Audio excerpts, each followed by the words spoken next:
ada setelah istet dan tujuh istet. Nah ini yang menjadi perhatian kita Bapak dan Ibu ya. Ada yang jatuh naik sepeda motor, ada yang terkena alat kerja, ada yang panen matanya terkena ya keresahan. Nah inilah banyak kecelakaan yang harusnya bisa kita minimalkan dari cara kerja kita yang aman. Oke, saya mau menyampaikan bahwasanya kecelakaan kerja itu Bapak dan Ibu tidak jauh terjadi karena ada 3 faktor. Pertama karena adalah tindakan tidak aman. Kedua adalah kondisi yang tidak aman. Ketiga adalah kejadian tidak terduga. Nah, kejadian tidak terduga ini misalnya karena bencana alam. Nah itulah kenapa kejadian tidak terduga. Nah yang pertama tadi Bapak dan Ibu ya, penyumbang terbesar itu adalah yang kedua kondisi tidak aman sebesar 27%. Ketiga yang 3% sisanya adalah bencana alam. Itu contohnya tiba-tiba Bapak kerja di lapangan, ya kesandar petir, banjir. Nah ini tidak terduga. Tapi penyebab kecelakaan apa Pak? Kejadian atau tindakan tidak aman. Contoh, Bapak dan Ibu hujan-hujan naik sepeda motor, jatuh, yang disalahkan malah jalan licinnya. Padahal bagaimana naik sepeda motor? Betul atau tidak? Saudara, bagaimana? Saya dari belakang atau tidak? Ketika sepeda motornya bagaimana? Dicek secara berkala atau tidak? Remnya dicek atau tidak? Nah, jangan semesta-mesta kejadian yang kecelakaan ini terjadi karena kita menyalahkan ke keadaan. Tapi pertama tadi kecelakaan kerja penyebabnya adalah tindakan tidak aman tadi Bapak dan Ibu. Oke, kedua, contoh Bapak dan Ibu matanya terkena sertaan saat panen. Sertaan saat panen. Yang disalahkan keadaannya. Yang disalahkan kontaknya. Yang disalahkan poligreknya. Tapi pernah nggak kita menyadari bahwa penyebab kecelakaan itu terjadi karena kondisi atau tindakan kita yang tidak aman tadi. Contoh, ketika panen terlalu dekat dengan pokok, ya dari pokok yang rendah kalau panen ke pokok yang tinggi, malas dipanjangkan legernya, tetap nggak dipanjangkannya. Akhirnya apa? Panen dia posisi legernya sudah di atas kepala. Panen di atas posisi leger sudah di atas kepala. Ini apa penyebabnya Bapak dan Ibu? Iya, keresahan bisa jatuh ke mata tadi. Artinya jarak panen yang harusnya 1,5 meter sampai 2 meter ini sudah mepet ke pokok karena apa? Malas memanjangkan namanya legrek. Nah inilah pernah kita sadari bahwa kecelakaan itu karena hal-hal sepele yang tidak mau kita mencegahnya. Terjadilah kecelakaan. Bukan semesta-mesta karena kita menyalahkan keadaan. Tadi balik kawal dan keadaan hanya 27%, sedangkan tidak aman.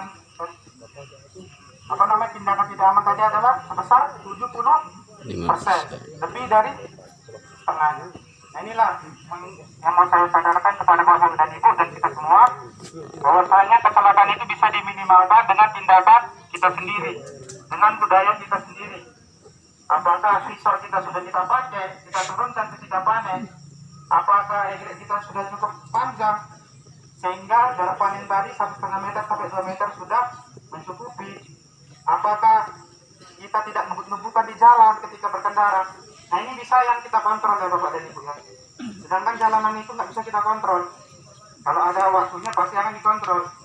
Nah yang mau kita ubah adalah kebiasaan diri kita masing-masing, balik ke diri kita. Itu yang bisa kita ubah, kita cegah sehingga kecelakaan itu tidak terjadi. Nah, ada 5 poin pengendalian kecelakaan kerja ini Bapak dan Ibu. Secara internasional juga sudah diterapkan. Pertama, ada namanya eliminasi, menghilangkan bahaya. Kedua, ada namanya substitusi, mengganti alat dan bahan supaya tidak terjadi kecelakaan. Ketiga, ada namanya engineering control, yaitu memodifikasi sesuatu bahan sehingga pengendalian itu bisa dilakukan. Keempat, administrasi, dan kelima adalah APD ya Bapak dan Ibu ya, yang sering kita gunakan. Nah, ternyata dari yang kelima ini APD berada di tingkatan paling bawah untuk mengendalikan kecelakaan itu. Artinya apa? Bapak dan Ibu ketika panen, Bapak masukkan perusahaan, APD itu masih ya perlindungan paling bawah, nomor 5. Nomor 4-nya apa tadi? Administrasi prosedur kerja yang aman yang bisa kita terapkan. Yaitu pertama tadi adalah menjaga jarak aman 1,5 sampai 2 meter. Pengendalian lebih aman lagi apa selain APD, selain menjaga aman? Yaitu kita sudah memberikan kepada Bapak dan Ibu terutama yang panen adalah inner claim. Itulah namanya engineering control. Sudah tingkatan lebih tinggi daripada standar APD. Ini sudah engineering control. Artinya apa? Kita modifikasi suatu alat kerja supaya lebih aman melalui engineering control. Yang bapak-bapak biasanya panjangkan ala itu adalah diputar pakai film luar, panjangkan dengan cara manual. Kondisi hujan, klaimnya masih belum longgar, bukan egretnya yang panjang, malah tangannya yang nyasar ke egret. Atau ketika panen dari pokok rendah ke pokok tinggi, Bapak dan Ibu malas memanjangkannya karena harus diturunkan, putar klaimnya, panjangkan, tutup lagi, naikkan. Itu pakai klaim luar ya Bapak-Bapak ya. Nah kalau kita pakai inner claim gimana? Pokok rendah, pokok tinggi ya, tinggal disangkutkan di atas ya Bapak dan Ibu ya. Putar, kencangkan, udah manin lagi. Lebih praktis, lebih cepat, outputnya juga lebih tinggi. Nah itulah tadi engineering control, kendalian sudah kita berikan. Oke, sudah bukan batas APD, bukan sekadar jaga jarak aman, sudah sampai engineering control sudah Bapak dan Ibu. Nah bagaimana kita menerapkan ini di lapangan? Oke, tadi ada 5 ya Bapak dan Ibu ya. Nomor 2-nya apa? Nomor 2-nya adalah substitusi. Nah ini belum sampai kita ke situ Bapak dan Ibu ya. Artinya mengganti bahaya yang ada sekarang. Artinya kalau kita sekarang pakai egret, belum ada yang menggantikan egret itu cara memanen buah Indonesia Bapak pakai sekarang ya, masih menggunakan egret. Kalau Bapak dan Ibu pernah lihat Facebook atau nengok YouTube, ada namanya orang menggunakan namanya teknologi drone. Orang tak usah main di situ, dia di sini aja mengontrolkan remote. Ada namanya kayak robot terbang, dia lah yang terjadi di atas ini bagian robot. Nah ini kita belum sampai situ Bapak dan Ibu ya. Masih ke nomor 3 tadi engineering control. Walaupun ada yang lebih bagus, kita di sini, di situ ikut apa? Robotnya menginterogasi, kita nggak dapat bahaya. Kita kejatuhan pelentar, kejatuhan buah, nggak kena terasa mata kita karena kita di sini. Tapi butuh waktu, butuh biaya yang mahal juga. Artinya belum sampai situ. Nah artinya sudah disediakan perusahaan terkait APD, sosialisasi menjaga jarak aman tadi 1,5 meter, terkait juga dikasih inner claim kepada Bapak dan Ibu supaya digunakan ya Bapak dan Ibu ya. Itu untuk menjaga Bapak dan Ibu juga mencegah namanya kecelakaan kerja. Karena apa? Bapak dan Ibu ini adalah aset perusahaan. Artinya apa? Tidak mau perusahaan juga Bapak dan Ibu celaka. Karena apa? Ya pasti perusahaan juga akan rugi. Perusahaan akan rugi, Bapak juga akan rugi, tidak masuk dapat bekerja. Walaupun ya ditanggung BPJS ya Bapak dan Ibu. Tapi tidak ada yang mau sakit, apalagi karena kecelakaan kerja. Paham Bapak dan Ibu ya? Intinya semua yang diberikan perusahaan itu adalah semata-mata untuk keselamatan Bapak dan Ibu. APD diberikan itu untuk keselamatan Bapak dan Ibu. Training diberikan untuk keselamatan Bapak dan Ibu. Inner claim diberikan itu untuk keselamatan Bapak dan Ibu. Nah ini juga ada diberikan kampak dan sarung kampak ini Bapak dan Ibu. Itu potong kena ke betis. Orang motong dipijat TBS-nya, bukan tangkainya yang putus, malah jarinya yang kena. Nah, diberikanlah kampak karena apa? Dinilai lebih aman, lebih safety. Kalau misalnya parang itu bagian tajamnya segini, bagian tajam parang segini, bagian tidak tajamnya adalah segini. Kalau kampak kebalikannya, tajamnya yang segini, yang tidak tajamnya adalah segini. Lebih aman dinilai, lebih safety.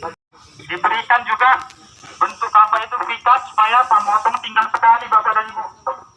Tidak perlu 2 kali, tidak perlu 3 kali. Bentuknya bukan motong sekali. Artinya apa? Tangkai TBS bawah itu tadi sudah mepet. Ketika diolah di pabrik sana, nggak ada minyak yang masuk ke tangkai TBS tadi. Artinya apa? Dia meminimal dosis karena minyak yang diolah di pabrik. Itu kenapa disuruh mepet ke, ya, tangkainya mepet daripada TBS tadi. Jelas semua untuk kebaikan Bapak dan Ibu juga, terkait safety juga, untuk produksi juga. Kenapa diberikan alat kerja ini? Oke, cukup panjang lebar. Mudah-mudahan kita semua dapat menerapkannya. Bapak dan Ibu sekalian, begitu juga dengan pekerjaan lain ketika semprot, bahan kimia, dan juga perawatan juga menjaga tindakan yang aman ya Bapak dan Ibu ya.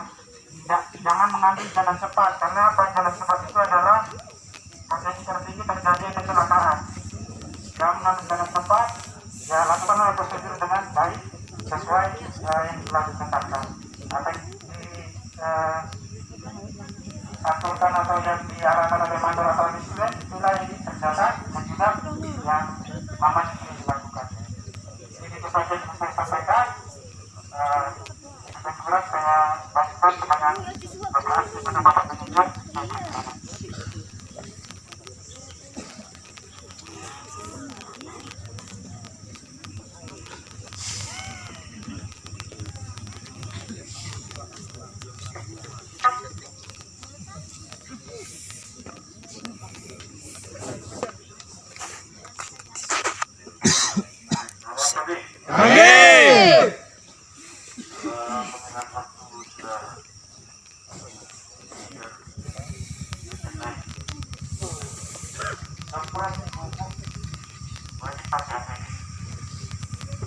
Yang ada kecilnya aktifan itu ada semua.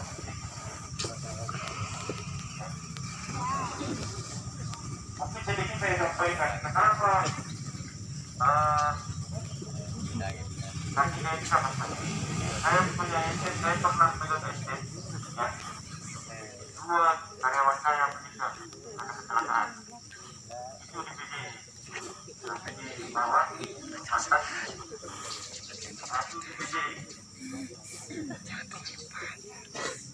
Jadi karyawannya itu meninggal dengan tandanya yang tidak lengkap. Susah sekali dulu. Orang tidak disalahkan sama orang yang arahannya, sama kepolisian. Yang satu meninggal tidak ada surat-suratnya, tidak pakai helm, tidak pakai sepatu. Dan dia salah posisi, dia yang nabrak mobil. Kasihan, buatannya kasihan. Dia belum fokus, kita mau cairkan yang harusnya dia dapat hak, tapi tidak bisa, tidak dapat.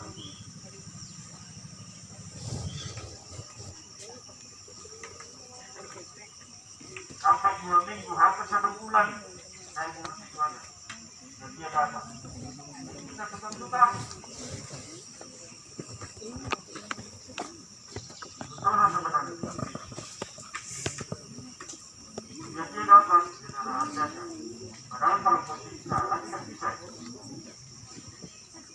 Kita juga mau cairkan dia punya asuransi, tidak bisa. Salah, tidak ada kelengkapan, tidak pakai helm, surat-suratnya tidak lengkap. Tidak bisa dapat. Itu ada yang berpikir, kenapa pakai helm? Salah satunya jika terjadi kecelakaan, ini kita laporkan 1 kali 24 jam. Kalau yang bersangkutan tidak lengkap, nah itu yang jadi masalah.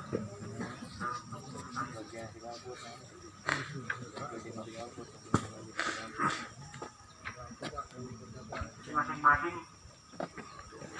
menggunakan alat yang sudah disediakan,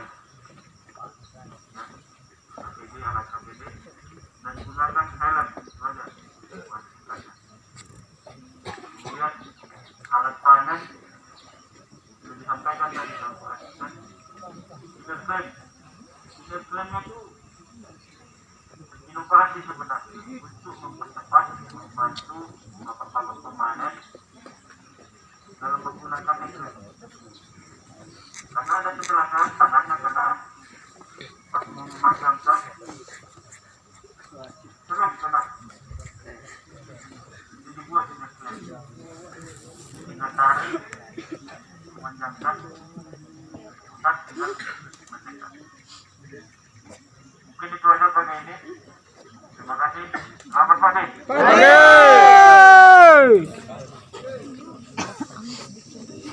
Pagi.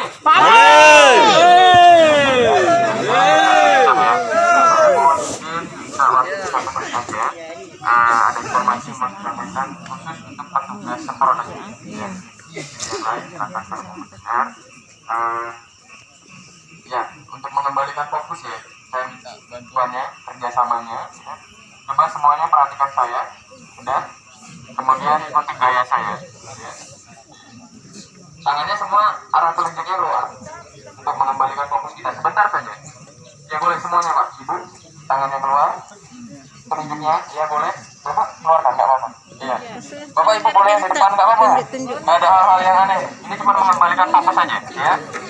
Kemudian kita putar ke arah jarum jam, ya, ya. Putar ke arah jarum jam. Ke arah jarum jam kita putar ya. Perhatikan, dengarkan instruksinya. Putarkan ke arah jarum jam. Pelan, pelan, pelan, kencang, kencang, kencang, kencang, pelan lagi. Terbalik itu, terbalik itu begini. Pegang dagu, dagu Bu, dagu, dagu. Dahi ke dagu, dagu di sini Pak, dagu ini Pak. Ini Pak, ini dagu. Ini dagu. Itu dagunya, silakan dipegang dagunya. Oke, terima kasih. Ya tepuk tangan untuk kita semua, terima kasih semuanya. Kita hanya dengar dari kita itu untuk memberikan fokus. Jadi informasi yang mau saya sampaikan untuk petugas semprot, bahwa petugas semprot sebelah mana nih? Petugas semprot Mana ya? Ada. Jadi untuk petugas semprot itu akan ada pelatihan di hari Selasa, ya. Jadi supplier kita akan datang ke kebun, kemudian akan melihat aktivitas semprot di hari Selasa pagi, ya, sampai dengan siang hari. Kemudian di jam 3 sore itu harapannya petugas semprot ini hadir ke training center. Akan ada classroom di sana, ya. Akan ada pelatihan di sana yang disampaikan oleh supplier kita.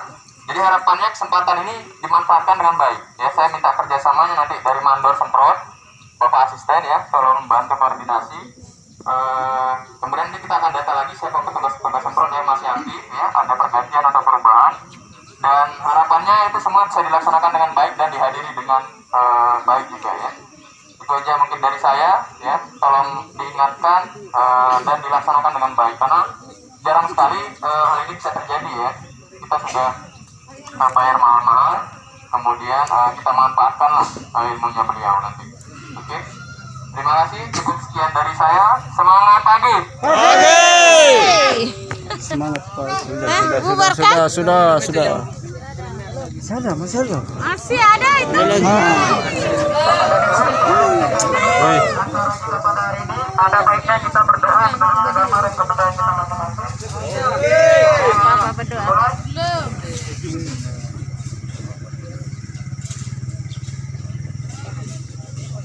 Doa selesai, selamat bekerja, selamat pagi.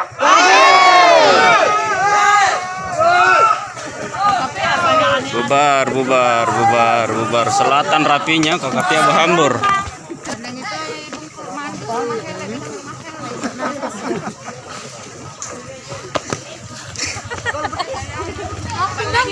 Oke bosku, bubar berhambur. Sekitar 400-an karyawan berhambur.